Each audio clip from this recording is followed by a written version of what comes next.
ជំរាបសួរដល់លោកគ្រូក៏សួស្តីដល់បងប្អូនទាំងអស់គ្នាខ្ញុំឈ្មោះហ៊ុនដាលីនជាសិស្សទី 12A នៃវិទ្យាល័យព្រះនរោត្តមត្រានរដ្ឋគោលបំណងរបស់ខ្ញុំពេលប្រឡងបាក់ឌុបហ្នឹងគឺមានគោលបំណងចង់បាននិទេសល្អគឺនិទេស A ហើយក៏ថ្ងៃនេះខ្ញុំមកធ្វើបទនិទេសអំពីការយើងធ្វើមិនឲ្យយើងរៀនកាន់តែពូកែនិងទទួលបានលទ្ធផលល្អ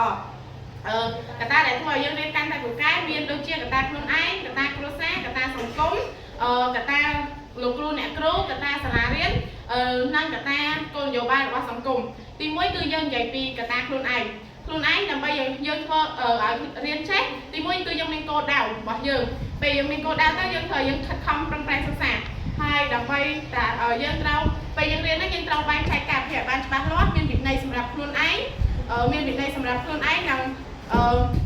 ខិតខំសិក្សារៀនសូត្រដល់ខ្លួនឯងគឺការស្វ័យសិក្សាជាពិសេស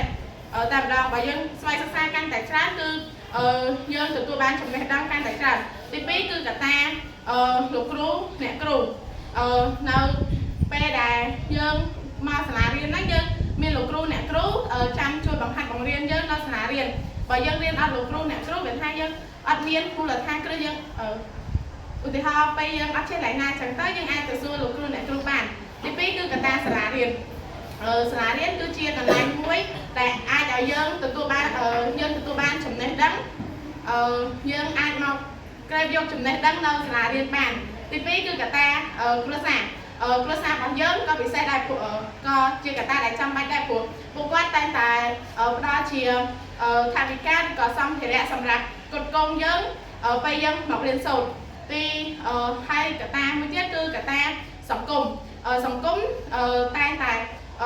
ផ្ដល់ឱកាសឲ្យយើងឧទាហរណ៍ពេលយើង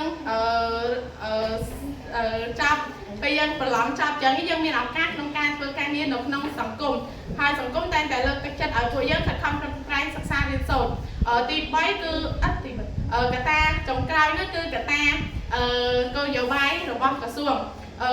គោលនយោបាយរបស់ក្រសួងហ្នឹងគឺអាស្រ័យទៅលើក្រសួងដែលជិះវិញ្ញាសាស្រួលឬក៏វិញ្ញាសាពិបាកបើឧទាហរណ៍គាត់ជិះវិញ្ញាសាដែលស្រួលហើយយើងសិស្សានុសិស្សទាំងអស់អាចធ្វើបានទាំងអស់ចឹងទៅវាមានភាគរយដែលយើងជាប់ច្រើនតែបើវិញ្ញាសាដែល